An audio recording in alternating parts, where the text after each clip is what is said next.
What relationship are students viewing in this video?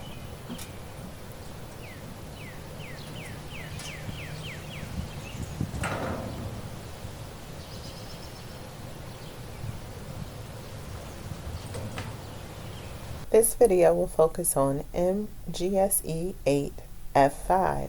Describe qualitatively the functional relationship between two quantities by analyzing a graph, and sketch a graph that exhibits the qualitative features of a function that has been described verbally. In 7th grade, students distinguish between proportional relationships and non-proportional relationships. In 8th grade, students create mathematical stories to illustrate proportional and non-proportional relationships and classify them as linear or nonlinear, so that in high school, students can interpret functions, linear and nonlinear, as well as compare those functions. Here are two tasks that can be used to draw out students' misconceptions about graphs. Function Carnival on Desmo's classroom activities requires students to watch a 10-second video, graph what they see, and make conjectures about the results of their graphs using technology. Allowing students to compare graphs in pairs or small groups lends itself to rich student-led discourse and reasoning about the quantitative relationships between the two variables.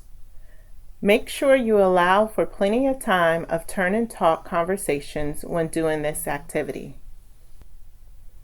Similar to Function Carnival, Graphing Stories, a website which provides multiple videos, encourages students to graph what is seen on paper, then make conjectures based on the independent and dependent variables.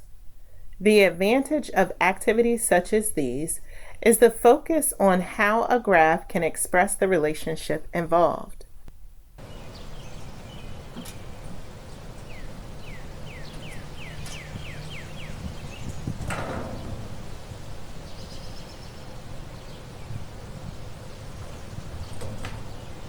Where does it show where he flopped down and stayed there for a while? Like at 8 is where he flopped down and stayed there for a little while.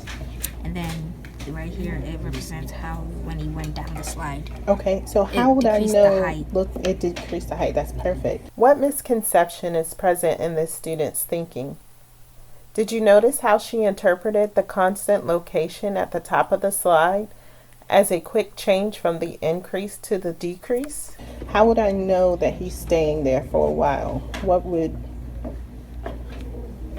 show me that he, and when we say staying there, what is staying the same?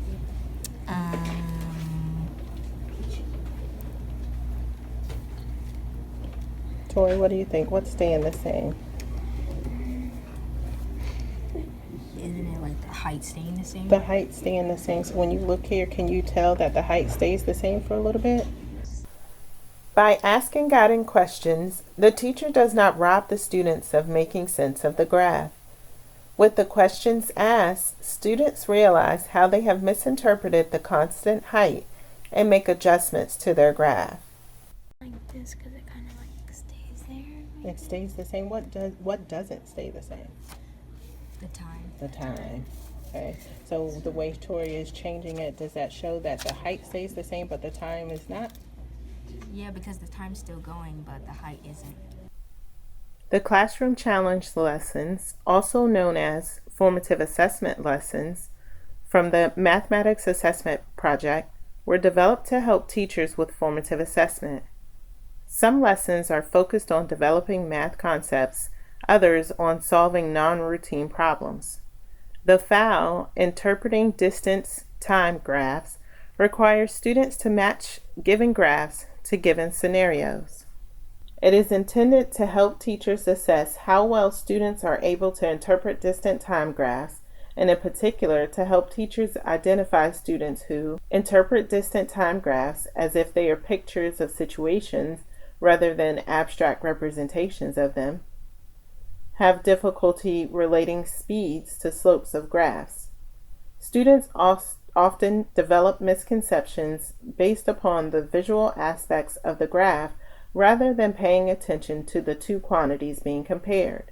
For instance, in this graph, where students are looking at speed over time, students often think that the object was not moving at all, when in fact there is a constant speed. The essence of this standard requires students to create mathematical stories that accurately describe a situation that has been modeled graphically. Students should be able to identify the intervals of increase and decrease within the function, as well as state if an interval is linear or nonlinear. In addition, students should be able to identify the use of horizontal and vertical lines in various graph situations, as well as take a verbal description and sketch a graph that exhibits the provided features.